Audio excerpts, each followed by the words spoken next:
अ, अच्छा जी। अब हमने जो बात करनी है, वो बड़ी सिंपल सी अगर बात करता जाऊँ तो what are the benefits of going global? आप पूरी दुनिया में अपनी चीज़ को बेचना शुरू कर दें, आप पूरी दुनिया में ऐसे कह लें कि अपनी प्रोडक्ट को मार्केट वाइज़ एक्सपेंड कर दें, तो what will be your benefits? इसके बेनिफिट्स क्या होंगे? एक तो सबसे पहली बात कि इससे आपका नंबर ऑफ यूज़र्स बढ़ जाते हैं। इसको एक्सपेंड द मार्केट कहा जाता है। और याद रखिएगा इससे जब आप बड़े पैमाने पर किसी भी चीज़ को पैदा करो ना, तो वो चीज़ आपकी बचत में चली जाती है। मिसाल के तौर पर मशीनरी का वही खर्चा होता है, टेक्नोलॉजी का वही खर्चा होता है, उस चीज़ को सुपरवाइज़ भी करने वाले वही होते हैं, मैनेजर, जनरल मैनेजर, डायरेक्टर्स वगैरह। मगर जहाँ पे वो चीज़ 10 बन रही होती है ना, जब वो बाहर के मुल्क में बेचना शुरू होते हैं, तो ऑटोमेटिकली वो 20, 25 या 30 बनाना शुरू कर देते हैं। जिसकी वजह से आपकी इकोनॉमीज आ जाती है। ये सेकंड इसका बेनिफिट है जिसको रियलाइज स्केल ऑफ इकोनॉमीज कहा जा सकता है। इकोनॉमीज यहाँ पे बचत से मुराद। और दूसरी चीज के बाद वो कहते हैं रियलाइज द लोकेशन इकोनॉमिज्म। आप दुनिया भर में जिस वक्त अपनी चीज को वास्टली बेचना शुरू कर देते हो तो उससे एक चीज और पैदा होती है कि आपको पूरी दुनिया में सबसे अच्छी लोकेशन मिल जाती है। मिसाल के तौर पर आपको ये पता चल जाता है कि जैसे आपने कहीं पे भी कोई कारोबार शुरू करना हो तो सबसे पहले आप उसकी लोकेशन को सॉर्ट आउट करते हो। आप देखते हो कि यार ये चीज कहाँ पे जाकर मैं करूँ तो कैसे आपके लिए बेनिफिटेड होगी, कैसे आपके लिए फ्रूटफुल होगी। वो तमाम चीजें आपके लिए रियलाइज लोकेशन इकोनॉमीज होगी। देन इसका जो फोर्थ बड़ा है क्या कहते हैं बेनिफिट वो है फ्रॉम ग्लोबल लर्निंग। आपको पूरी दुनिया से जो सबसे ज्यादा इंपॉर्टेंट चीज है वो लर्निंग मिलेगी। और याद रखिएगा लर्निंग कांट रिप्लेस एनीथिंग। आप पूरी जिंदगी अगर सीखते रहें, लर्न करते रहें, तो वो आपके लिए ज्यादा बेटर होता है। और ये जो लर्निंग होती है वो आपकी इकोनॉमी को जो सी है वो कहीं से कहीं पे उठा के ले जाती है। इसकी अगर बिग एग्जांपल देता जाऊँ तो चाइना है, इसकी बिग एग्जांपल देता जाऊँ तो जर्मनी है, इसकी बिग एग्जांपल देता जाऊँ तो आपका कनाडा है। तमाम के तमाम ममालिक ने सिर्फ सिर्फ लर्निंग के प्रोसीजर को नहीं छोड़ा और यही सारा कुछ उनको जो है ग्लोबल वाइज ज्यादा बूस्टअप कर गया। उसके बाद एक चीज है जिसको मल्टीनेशनल एंटरप्राइज कहा जाता है। इस चीज को थोड़ा सा एक्सप्लेन करने के लिए मैंने उनकी डेफिनेशन को भी थोड़ा सा इंक्लूड किया है लेक्चर के अंदर। तो वो कहते हैं मल्टीनेशनल एंटरप्राइज होती क्या है? Business that has productive activities in 2 और मोर कंट्रीज। जैसे आपकी कोई भी ऐसा मुल्क है जो कि एक से ज्यादा ममालिक में अपनी चीज को प्रोड्यूस कर रहा है और बेच रहा है, तो वो सारे का सारा किस में आ जाता है? आपकी मल्टीनेशनल्स में आ जाता है। इसको MNEs भी कहा जाता है। लोकेशन इकोनॉमिक्स का जो पहले भी ऑलरेडी मैं थोड़ा सा जिक्र कर चुका हूं, तो वो क्या है the economics that arises from the performing a business activity in the optimum location of for that activity। अब फर्ज करें एक बंदे ने कहीं पे आटा बनाने की फैक्ट्री लगानी है, तो उसको कहीं पे ऐसी जगह पे लगानी चाहिए जहां पे गंदम ना सिर्फ प्रोड्यूस भी हो रही हो बल्कि चीप रेट पे उसको मिल भी जाए। तो ऑटोमेटिकली गंदम जहाँ पे नियरनेस में मिल जाएगी, रॉ मटेरियल जितना सस्ते में मिलेगा, ऑटोमेटिकली प्रोडक्ट उतनी ही ज्यादा प्राइस पे बिककर प्रॉफिट मार्जिन ज्यादा देगी। तो इसको लोकेशन इकोनॉमिक्स कहा जाता है। देन वो अगली बात वो कर रहा है, वो कहते हैं what are the management challenges for the globalisation. अब याद रखिएगा कि जिस वक्त आप ग्लोबली इंक्रीज करते हो या किसी भी चीज को देखते हो कि वो कौन कौन सी चीजें हैं जो कि आपकी इकोनॉमी के अंदर जब आप ग्लोबलाइज जाते हो तो मैनेजर के लिए क्या क्या चैलेंजेस होते हैं। तो सबसे पहले याद रखिएगा आपका किसी भी जगह पे एंट्री मोड बहुत ज्यादा इंपॉर्टेंट होता है, जिसको कहते हैं ना जो पहला चीज आप प्रोड्यूस करते हो, जो यूजर एक दफा आपकी मार्केटिंग ट्रेंड के ऊपर आकर या आपकी चीज के ऊपर आकर आपको एक दफा वो जरूर आएगा, मगर दूसरी दफा आपकी जो सी चीज की क्वालिटी है वो उसको खींच के लाएगी। और यही चीज उनसे वो एंट्री मोड है। तो याद रखिएगा entry mode is a very important और very challenging for the management how to handle it. कि आपने जब भी किसी भी चीज की कोई फ्री फर्स्ट लॉन्चिंग करनी होती है तो वो चीज बहुत ज्यादा इंपॉर्टेंट होती है। सेकंड इसके अंदर आ जाता है ग्लोबल स्टैंडर्डाइजेशन और लोकल कस्टमाइजेशन।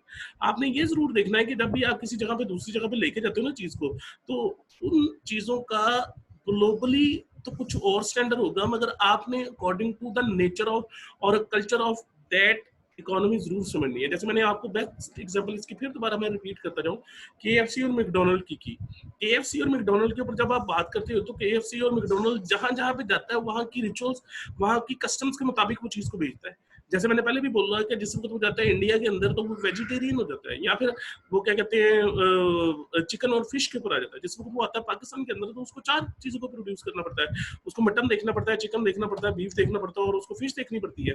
अब जिस वक्त वो चला जाता है इन दोनों कंट्री से बाहर तो वो ऑटोमेटिकली ग्लोबली कस्टमाइज्ड होता है, वो अकॉर्डिंग टू दैट कल्चर कुछ भी चीज आपको जो रैप्ड और पैक करके कर सकता है। उसके बाद याद रखिएगा लोकेटिंग एक्टिविटीज है, आपने अपनी चीज को कहाँ पे रख कर बेचना है, ये बहुत ज्यादा इंपॉर्टेंट है।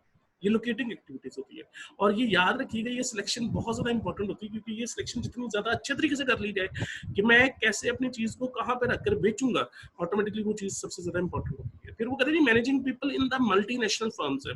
याद रखिएगा कि जो चीजें बेचने वाले हैं वो तो चलो ठीक है, मगर जो चीज को वो बनाने के लिए आपने डिफरेंट माइंड्स रखे हैं वो बहुत ज्यादा इंपॉर्टेंट होते हैं किसी भी कंट्री के लिए, किसी भी जगह के ऊपर। तो आगे यहाँ पे अगर बात करता हूँ ग्लोबल स्टैंडर्डाइजेशन और लोकल कस्टमाइजेशन को, यहाँ पे वो थोड़ा सा एक्सप्लेन भी कर रहा है। वो कहता है जी global customization global customization is a treating the world market as a single entity and selling the same basic product around the world। आप अगर ये सोचो ना कि मैं अगर लेट्स सपोज बात करूं BMW की, तो वो पूरी दुनिया में जिस तरह से अपनी एक प्रोडक्ट बना रहा है उसके मुताबिक लोगों को वही चीज वो बेच रहा है और वही चीज चल रही है। ये सारी की सारी चीजें उनसे वो ग्लोबल स्टैंडर्डाइजेशन स्ट्रेटेजी है। और बाज़ बात आपको लोकली आकर कस्टमाइजिंग करना पड़ता है। इसको अगर बड़ी सिंपल सी अगर मैं बात करता जाऊँ, बाज़ बात आपने देखा होगा कि कुछ चीजें ऐसी होती है जो कि आपके स्टैंडर्ड के हिसाब से ना भी हो, मगर आपको उनको मुताबिक बनना पड़ता है। मिसाल के तौर पर सैमसंग कभी भी आपकी लोकली कस्टमाइज गुड नहीं बनाएगा, उसने जो भी बनाना है वो पूरी दुनिया के लिए एक स्टैंडर्डाइज प्रोडक्ट बनाता है। इसी तरह सीके की बात कर लो, इसी तरह वो क्या कहते हैं नाइकी की बात कर लो, जितनी भी आपकी वो क्या कहते हैं बड़ी प्रोडक्ट्स हैं, जो ब्रांड है, जे डॉट जब भी आपका बनाएगा कुर्ता या शलवार वगैरह, वो आपके लिहाज से नहीं बनाने लगा, आपको उसके मुताबिक जो वो अपनी आपको डालना पड़ेगा। ये ग्लोबलाइज स्टैंडर्डाइज स्ट्रेटजी है, क्योंकि उन्होंने एक चीज स्टैंडर्डाइज बनाई होती है। मगर लोकल कस्टमाइज्ड क्या होती है, varying some aspects of the product, offering the marketing messages to take country और रीजनल डिफरेंसेस इनटू अकाउंट। मैंने मेरे ख्याल से इसमें जो बेस्ट एग्जांपल दी वो केएफसी और मैकडॉनल्ड की है, क्योंकि उसको according to the local conditions, local circumstances अपने आप को चेंज करना पड़ेगा, वरना वो पूरी दुनिया वाली स्ट्रेटजी रखते हुए पाकिस्तान में कभी भी अपनी चीज को प्रोड्यूस और बेच नहीं सकता। देन मुझे बात करें, वो कहते हैं यहाँ पे वही एक क्वेश्चन आपके लिए लीव कर रहा हूँ, उसको आप from the reference of text book एक दफा देखिएगा और देखकर इसका जरा मुझे बताइएगा कि आपके ख्याल में कौन सा मैकडॉनल्ड है वो पाकिस्तान में अगर चिकन बर्गर या दूसरे बर्गर अगर बेच रहा है तो उसने कौन सी ऐसी स्ट्रेटेजीज बनाई जो कि यहाँ पर उसको अपने बिजनेस को बूस्ट अप करने में मदद दी। सबसे पहले इन स्ट्रेटजीज के बारे में आपको पता होना चाहिए, तो इसलिए इनके बारे में आगे चल के थोड़ा सा मैं बात भी कर देता हूँ। याद रखिएगा एंट्री मोड के ऊपर आपकी 5 पॉसिबिलिटीज होती है। सबसे पहले एक्सपोर्टिंग है, फ्रेंचाइजिंग है, ज्वाइंट वेंचर है, लाइसेंसिंग है और होली ऑन सब्सिडरी है। याद रखिएगा इसको अगर बड़ी सिंपल से एग्जांपल के साथ मैं अगर आपको समझाता जाऊँ तो याद रखिएगा कि अगर आपने किसी भी मुल्क में अपनी फर्म को एंट्री करनी है तो उसको एंटर होते हुए या एंट्री के लिए किन पॉसिबिलिटीज का सामना करना पड़ सकता है, या एंट्री की कौन कौन सी टाइप्स है जिनके जरिए वो जा सकता है। तो एंट्री मोड में सबसे पहले क्या है, एक्सपोर्टिंग है, product at the home the shipping to other country. हम अपने मुल्क में कोई चीज बना रहे हैं और किसी दूसरे मुल्क में जाकर बेच रहे हैं, ये एक्सपोर्टिंग है। ये भी किसी मुल्क में एंटर होने का एक तरीका हो सकता है। मिसाल के तौर पर अगर मैं बड़ी सिंपल सी बात करूं, पाकिस्तान में कई ऐसी चीजें जो बनती हैं और पाकिस्तान से बाहर जाकर वो बिकती हैं। जैसे पाकिस्तान की एग्रीकल्चर प्रोडक्ट जितने भी हैं, पाकिस्तान का फल जो है, पाकिस्तान के जो सी वो क्या कहते हैं खेलों के सामान वगैरह हैं, ये सारे के सारे बाहर के मुल्क में बनते भी हैं, बिकते भी हैं और बाहर जाना इनका एक्सपोर्टिंग कहलाता है। बात ऐसा भी हो सकता है कि आपको लाइसेंसिंग मिल सकती है। लाइसेंसिंग क्या है, license the foreign firm to produce in your country. बाहर से कंट्री में आपके आती है फर्म, आकर आपके तमाम रूल्स एंड रेगुलेशन को पूरा करती है, आप उसको लाइसेंस दे देते हो, इजाजत दे देते हो कि जाएं और जाकर आप मेरे मुल्क में ये चीज को प्रोड्यूस कर सकते हैं। तो ये भी चीज हो सकती है किसी भी मुल्क में एंटर होने की तरीकाकार हो सकता है। तीसरा इसका तरीका जिसको फ्रेंचाइजिंग कहा जाता है। फ्रेंचाइजिंग क्या है जी, आपका मेन ऑफिस उनके पास ही रहता है, मगर उनके जो उनसे छोटे छोटे आगे सब ऑफिस होते हैं वो फ्रेंचाइजिंग से निकलता है। जैसे आपने देखा होगा जैस की, वारिद की फ्रेंचाइजीज होती हैं, मेन ऑफिस के अलावा वो सब ऑफिस भी वहां पे बैठा तमाम एक्टिविटीज को डील वही कर रहा होता है। बैकअप पे मेन ऑफिस ही होता है, मगर आगे जो उनसी होती है वो चीजें फ्रेंचाइजिंग में होती है। तो ये क्या है, licensing the right to offer the services in a particular format. Format क्या हो सकता है, जैसे अगर बड़ी सिंपल सी बात करूं, आपने देखा होगा कि गवर्नमेंट, जैसे पंजाब कॉलेज की बेस्ट एग्जांपल है इसमें।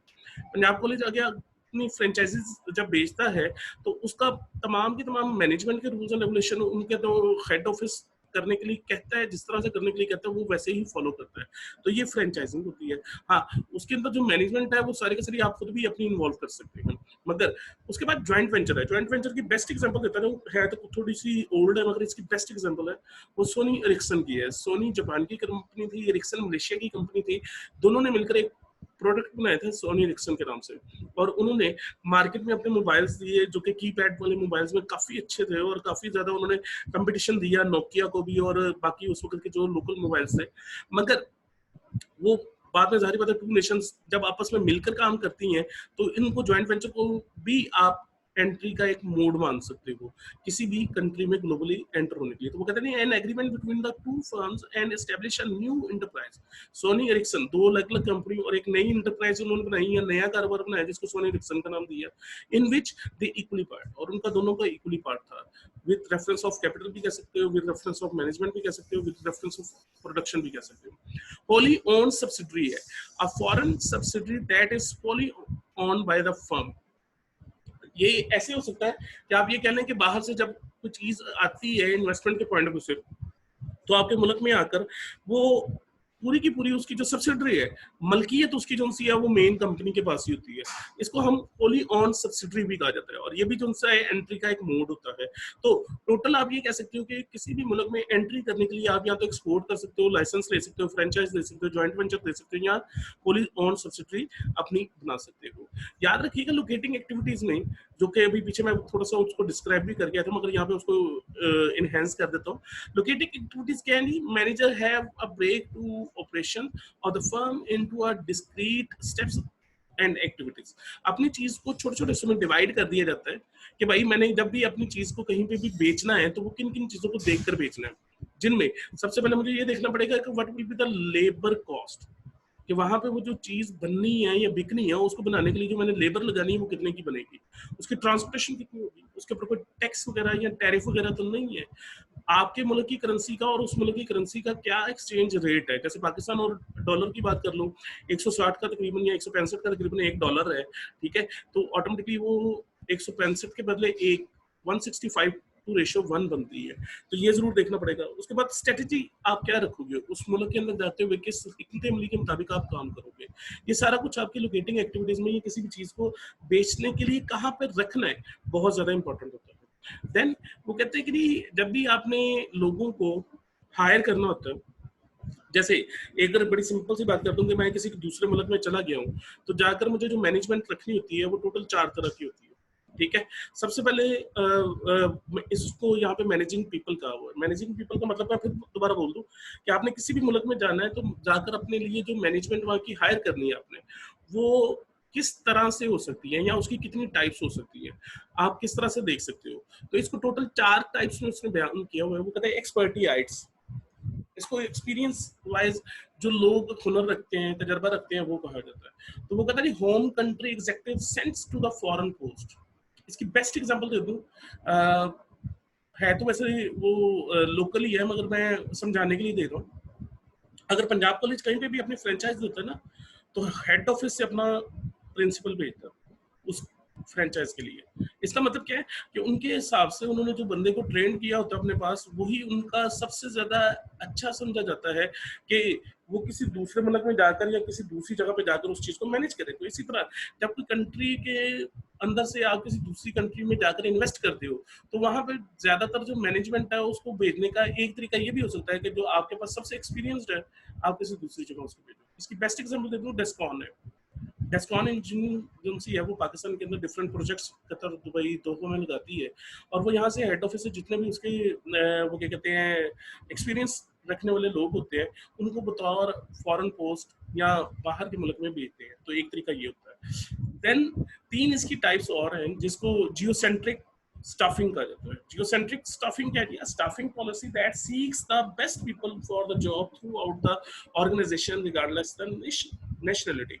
आप पूरी दुनिया में ओपन अपनी वैकेंसीज करते हो और कहते हो जी सिर्फ और सिर्फ ये रिक्वायरमेंट है, ये क्वालिफिकेशन चाहिए, ये एक्सपीरियंस चाहिए, और पूरी दुनिया से हायरिंग करते हो। जो सबसे बेस्ट होते हैं उनको हायर किया जाता है।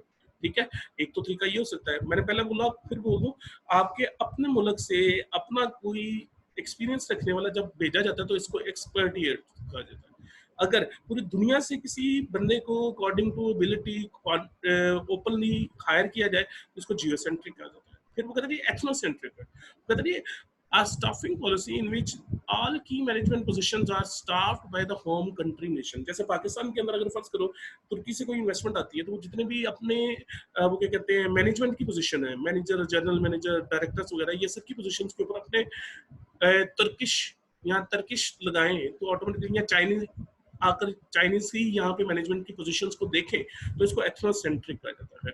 और पॉलीसेंट्रिक कह दिया staffing policy in which the key management positions are subsidy are staffed by the host country. जैसे बाहर के मुल्क से, पहले मैं बता दूं कि चाइना वाले अगर आकर अपने चाइनीज लगाएं तो ये एथनोसेंट्रिक है, और अगर चाइना वाले इन्वेस्टमेंट अपनी करें मगर यहाँ की जो की पोजीशंस हैं वो पाकिस्तानियों से फिल्ड हों तो ऐसी चीज को पॉलीसेंट्रिक कहा जाता है। चार इसके बड़े तरीके, फिर दोबारा बोल दूं, एक्सपर्टिएट जो आपके मुल्क का कोई एक्सपीरियंस रखने वाला दूसरी जगह पे भेजा जाए, जियोसेंट्रिक वो जो पूरी दुनिया में से आप एक्सपीरियंस रखने वालों को हायर करो, एथनोसेंट्रिक जहाँ पे जिस बंदे ने जिस कंट्री ने इन्वेस्टमेंट की है वो अपने पास की पोजीशंस रखे, और पॉलीसेंट्रिक में आप जिस कंट्री में जा रहे हैं वहां पे लोगों को फायर करो। तो ये तमाम की तमाम चीजें आपकी जो सी हैं वो पॉलीसेंट्रिक में आ जाती हैं। अच्छा, यहाँ पे एक चीज और बताता जाऊँ कि आज इंशाल्लाह आपको इससे रिलेटेड एक असाइनमेंट भी दूंगा जो कि इंशाल्लाह क्लासरूम में आपसे शेयर हो जाएगी। बहरहाल इस तमाम वीडियो को देखने के बाद अगर आपके माइंड में किसी किस्म का कोई क्वेश्चन है तो आप मुझसे पूछ सकते हैं। जज़ाकुमुल्लाह।